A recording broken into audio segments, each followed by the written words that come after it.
Hello বন্ধুরা, আসসালামু আলাইকুম। কেমন আছো তোমরা? কে কোথা থেকে দেখছো জানাবে।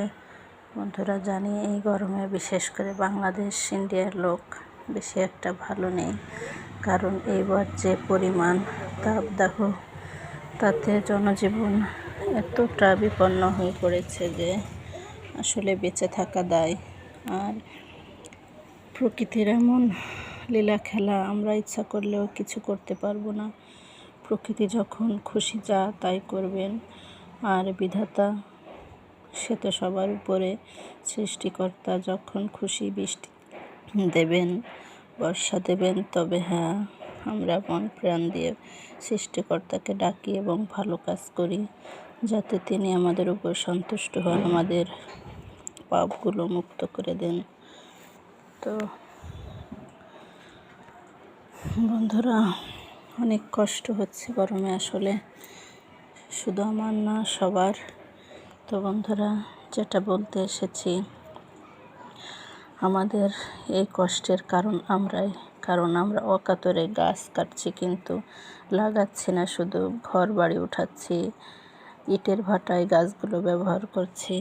আর তার পরিবর্তে আজ আমাদের এই পরিণতি। তো আমি বলবো, আমাদের যার যেটুকু জায়গা আছে, আমরা ঘরে বাইরে সেইটুকু জায়গায় গাছ লাগাই। বন্ধুরা, হয়তো আজকে লাগালে আজকে ফল দিবে না, কিন্তু আগামী দিনের সুফলের আশা তো করতে পারি।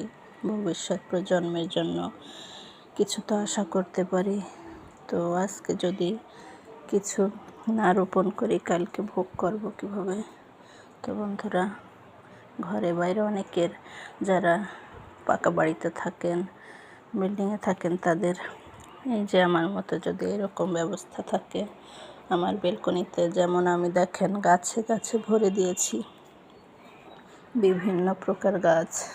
আমি আমার বেলকনিতে রেখেছি ফল গাছ, তারপরে ফুল গাছ, বিভিন্ন উপকারী গাছ। আর সব থেকে বড় কথা, গাছ থেকে যে অক্সিজেনটা আমরা গ্রহণ করব, নিজেদেরও উপকার হবে, অপরেরও উপকার হবে। দেখেন, আমার বেলকনিতে ড্রাগন গাছ আছে, অ্যালোভেরা আছে, নাইট কুইন আছে, কত ধরনের গাছ আছে।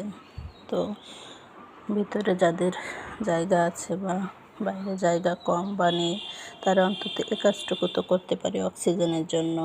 তো বন্ধুরা, এইভাবে অন্তত আপনারা গাছ লাগান, যার যেটুকু জায়গা আছে। এই দেখেন, আমার পুরো বেলকনিটা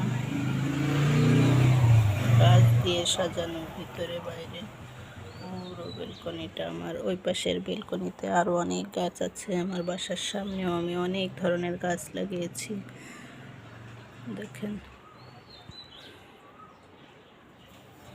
তো এই ধরনের বড় গাছ না পারি, অন্তত ছোট গাছগুলো তো আমরা লাগাতে পারি। তো বন্ধুরা, আসুন সবাই সচেতন হই, গাছ লাগাই এবং অপরকে গাছ লাগাতে উৎসাহিত করি। কারণ আমাদের ধ্বংস কিন্তু আমরাই ডেকে আনছি, তাই আমরাই প্রতিরোধ করি। এই ধ্বংসের হাত থেকে আমরাই মুক্ত হই, নিজেকে মুক্ত করি। বন্ধুরা, কে কোথা থেকে দেখছেন এবং ভিডিওটি ভালো লাগলে কমেন্ট করবেন। আমিও অসুস্থ, তাই কথা বলতেও কষ্ট হচ্ছে, তবু ভিডিওটি করলাম।